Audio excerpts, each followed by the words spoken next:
विरोधक प्रश्न उपस्थित करतात, खास करून ईव्हीएम मशीनवरती सातत्याने प्रश्न उपस्थित केले जात आहेत. मार्केटवाडीमध्ये देखील पवार साहेबांनी मतांच्या आकडेवारीवर टीका केलेली आहे तुमच्या पक्षावर. आकडेवारीची स्टॅटिस्टिक्स एवढ्या मतांमध्ये मूळ आहे. खरं म्हणजे यापूर्वीच झारखंडमध्ये पण देखील मतदान झालं, कर्नाटकमध्ये झालं, लोकसभेत झालं. आता प्रियांका गांधी देखील जिंकल्यात. म्हणजे जेव्हा आपण हरतो तेव्हा ईव्हीएम घोटाळा म्हणायचं आणि जेव्हा आपण जिंकतो तेव्हा मग ईव्हीएमची ऐवजी बॅलेट पेपरची मागणी कुणी करत नाही. हे खरं म्हणजे दुटप्पीपणा आहे. हे खरं म्हणजे विरोधी पक्षाकडे कुठलाही आता मुद्दा राहिलेला नाही आणि विरोधी पक्षाला या महाराष्ट्रातल्या जनतेने, मी म्हणालो होतो की विरोधी पक्षाला या महाराष्ट्रातली जनता चारी मुंड्या चित करेल. आमच्या लाडक्या बहिणी, लाडके भाऊ, लाडके शेतकरी, लाडके ज्येष्ठ सर्व घटकांनी या राज्यातल्या विरोधी पक्षाला त्यांची जागा दाखवली. कारण घरी बसणाऱ्यांना लोक मतदान करत नाहीत, काम करणाऱ्यांना, फील्डवर उतरून काम करणाऱ्यांना लोक मतदान करतात. हे या निवडणुकीने दाखवून दिलेलं आहे. लोकसभेची आकडेवारी आपण जर पाहिली तर महायुतीला 2,48,12,627 मतं आहेत. म्हणजे 43.55% मतदान झालं आणि आम्हाला जागा मिळाल्या 17 आणि महाविकास आघाडीला 2,50,00,000 म्हणजे 2 लाखाचा फरक आहे. आणि त्यांना मिळाली मतं, आम्हाला मिळाली 43.55% आणि महाविकास आघाडीला 43.71%. म्हणजे पॉईंट 15-16चा फरक आहे. आणि या पॉईंटमुळे आम्हाला जागा मिळाल्या 17 आणि महाविकास आघाडीला जागा मिळाल्या 31. मग हा ईव्हीएम घोटाळा झाला का म्हणायचा? मग तेव्हा त्यांनी कुठलाही ईव्हीएमच्या बद्दल आक्षेप घेतला नाही. आणि त्यामुळे आज काल मी आदरणीय पवार साहेबांचं देखील ऐकत होतो. त्यावेळेस त्यांनी म्हटलं की शिवसेनेला 79 लाख मतं मिळाली आणि 57 जागा मिळाल्या आणि काँग्रेसला 80 लाख मतं मिळाली आणि त्यांना 16 जागा मिळाल्या. कारण काँग्रेसनी जवळपास 100पेक्षा जास्त जागा लढवल्या, आम्ही 80 जागा लढवल्या.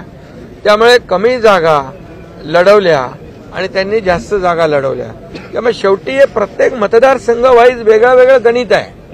हे किती मार्जिनने कोण निवडून आला, कोणी 1000 मतांनी निवडून आला. आता आमच्या 8-10 जागा 1200 मतांनी आम्ही हारलोय.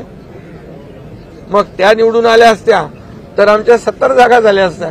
मग 79-80 लाखामध्ये 70 जागा, मग याच्यावर तर मोठा आक्षेप घेतला असता. परंतु मी आपल्याला मुद्दाम या ठिकाणी सांगतो, लोकसभेमध्ये शिवसेनेला 73,67,674 मतं मिळाली आणि एनसीपीला 58,51,166 मतं मिळाली. पण आम्हाला मिळाली 73 लाख आणि एनसीपीला मिळाली 58 लाख आणि आम्हाला मिळाल्या 7 जागा, एनसीपीला मिळाल्या 8 जागा. मग तिथे ईव्हीएम घोटाळा झाला का? हा देखील माझा सवाल आहे. त्यामुळे एवढंच मी या ठिकाणी सांगतो की ईव्हीएम वर आक्षेप घेणं, मग तुम्हाला विजय मिळतो, तुम्हाला जेव्हा जागा जास्त मिळतात त्यावेळेस ईव्हीएम चांगला असतो आणि जिथं जेव्हा पराभव होतो तेव्हा ईव्हीएम खराब असतो. असं या एक फक्त ईव्हीएमवरच नाही आहे, पण सुप्रीम कोर्टापासून निवडणूक आयोगापर्यंत प्रत्येक वेळेला विरोधी पक्षाने जेव्हा जेव्हा त्यांच्या बाजूचा निकाल लागला तेव्हा तेव्हा त्यांना चांगलं म्हटलं. ही यंत्रणा चांगली आहे, सुप्रीम कोर्ट, हायकोर्ट चांगलं आहे. आणि जेव्हा जेव्हा त्यांच्या विरोधामध्ये निकाल लागला तेव्हा सुप्रीम कोर्टावर देखील आक्षेप घेतला यांनी, सुप्रीम कोर्टावर देखील आरोप केले. खरं म्हणजे हे लोकशाहीला घातक आहे. आणि या महाराष्ट्रामध्ये आता लोकशाही मार्गाने झालेल्या निवडणुका ज्या आहेत, या सर्व जनतेने गेल्या 2.5 वर्षाचं जे आमचं काम महायुतीचं हे पाहिलं.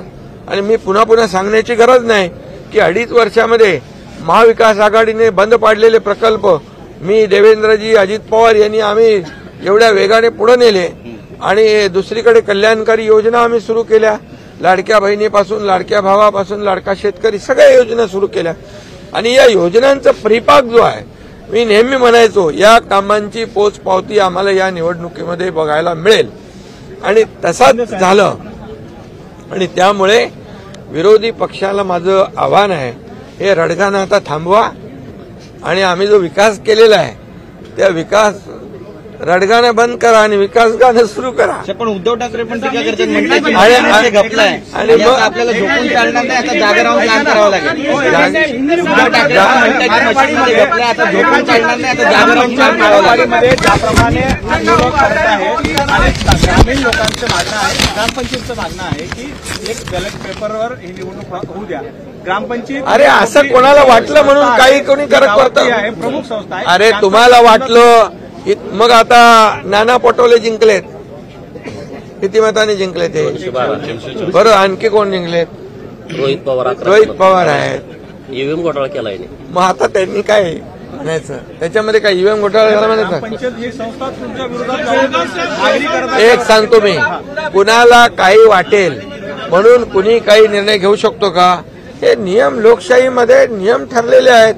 निवडणूक आयोग आहे, घटना आहे आणि संविधान आहे, या सगळ्या गोष्टी आहेत. त्यामुळे हे जे काय रडीचा डाव आहे, हा रडीचा डाव बंद केला पाहिजे. आणि या लोकांनी दिलेलं मॅन्डेट एवढ्या मोठ्या प्रमाणावर त्याचं स्वागत केलं पाहिजे.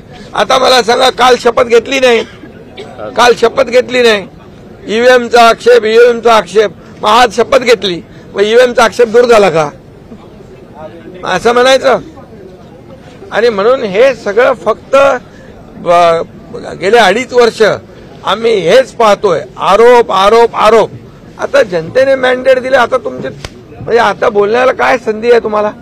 पुन्हा म्हणजे गिरे तो भी टांग ऊपर अशातला प्रकार आहे.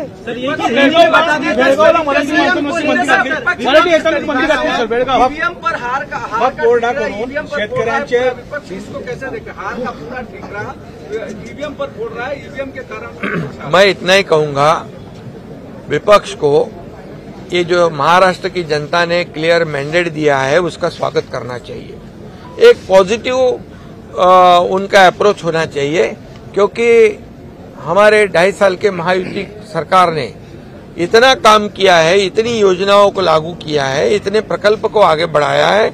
और इसीलिए उसका परिपाक ये है.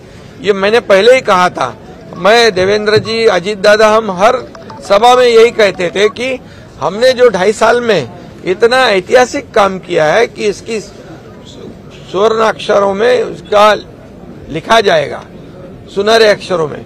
क्योंकि एक तरफ जो विकास के प्रकल्प बंद थे वो हमने शुरू कर दिए, दूसरी तरफ लोक कल्याणकारी योजनाएं हमने शुरू कर दी और उसमें हर घटक को लिया है. लाडली बहना से लेके लाडले भाई से लेके लाडले किसान से लेके लाडले ज्येष्ठ से लेके सभी लोगों को उसमें सरकार ने योगदान उनका देखकर सहयोग किया है. और इसीलिए मैं इतना ही कहूंगा कि उनका जो अभी झारखंड में चुनाव हुआ, प्रियंका गांधी जी का चुनाव हुआ, कई लोगों का चुनाव हुआ, ये इधर का नांदेड़ बाई इलेक्शन का चुनाव हो गया, उसमें भी कांग्रेस की जीत हुई है. तो ये सब जब उनकी जीत होती है तो ये ईवीएम अच्छी है, उनकी जीत होती है, उनके बाजू से निकाल होता है तो इलेक्शन कमीशन के निर्णय अच्छे होते हैं, उनके बाजू से अगर फैसला होता है तो सुप्रीम कोर्ट अच्छा होता है. अगर सही फैसला सुनाने के बाद तुरंत वो एजेंसी, वो यंत्रणा गलत हो जाती है, गलत उसको साबित किया जाता है. ये पिछले कई सालों से शुरू है, इसको भी बंद करना चाहिए रोना धोना. ये जो आज मैं कहूंगा कि लोकसभा में हमें महायुति के 2,48,12,000 वोट मिले और 43.55% वोट मिले और महाविकास आघाड़ी को 50 लाख मिले 43.71 मीन्स पॉइंट का फर्क है, कुछ पॉइंट का फर्क है, लेकिन हमें जगह मिली 17 और उनको मिली 31। तब हम क्या कहेंगे? तभी ईवीएम का घोटाला नहीं कहा उन्होंने। अभी हमारे को 73,77,000 मिले लोकसभा में शिवसेना को और एनसीपी को 58 लाख मिले सिर्फ, लेकिन उनके 8 सीट आ गए, हमारी 7 सीटें आई। तभी क्या ईवीएम का घोटाला हो? तभी बोले नहीं कुछ। इसका मतलब क्या है? यहां पर अभी भी मैं कहूंगा कि महायुति को 49.30% वोट मिला है अभी विधानसभा में और इनको महाविकास आघाड़ी को मतलब महायुति को 3,18,00,000, महाविकास आघाड़ी को 2,35,00,000। तो वोट कितने? 1 करोड़ का फर्क है। और ये ऐसा कोई भी नहीं कह सकता है क्योंकि हर चुनाव क्षेत्र में हर कैंडिडेट को मार्जिन जो है कम ज्यादा मिलता है, तो इसको सभी एक ही तराजू में तौल नहीं सकते हम। इसलिए मैं यही कहूंगा कि अभी उन्होंने ये ईवीएम वाला जो मामला है, अभी बोले शिवसेना को इतने कम सीटें मिली 16 और हमें मिली 57। तो शिवसेना कांग्रेस ने तो 100 के ऊपर लड़ी थी, हम तो 80 लड़े थे। तो ये भी बात है। तो इसका विश्लेषण करते समय लोगों ने सही विश्लेषण करना चाहिए क्योंकि ये सिर्फ अभी नासिक में मालेगांव में 1,98,869 चुनाव वोट मिले लोकसभा में और अभी विधानसभा में 7,527। उधर बीजेपी का कैंडिडेट नहीं। फिर ये क्या किसने हैक कर दी मशीन? ये सब चुनाव हारने के बाद ये ऐसे बात करना उचित नहीं है। इससे लोगों के दिशाभूल करने का काम जो है वो कर रहे हैं। अभी वो कोई किधर किसी को लगता है बैलेट में चुनाव ले लो, किसी को लगता है ईवीएम में ले लो, ऐसा नहीं होता है ना। ये संविधान की बात है। ये कभी जो काम निर्णय है वो नियम के अनुसार होते हैं और इसलिए मैं इतना ही कहूंगा कि ये चुनाव हमने महायुति सरकार ने जीता है, ये काम के बलबूते पे जीता है और लोगों ने जो मैंडेट दिया है ये मैंडेट को वो विपक्ष ने स्वागत करना चाहिए और साथ देना चाहिए इस राज्य के विकास के लिए।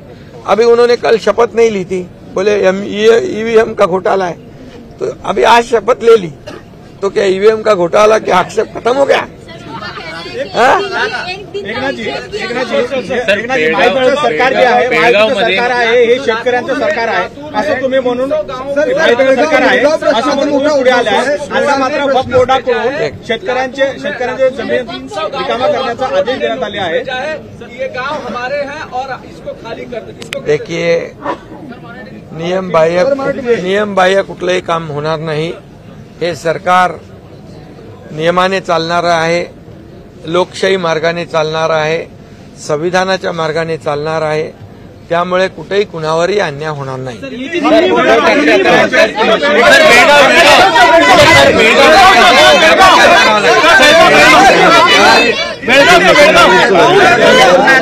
काम करावं लागेल।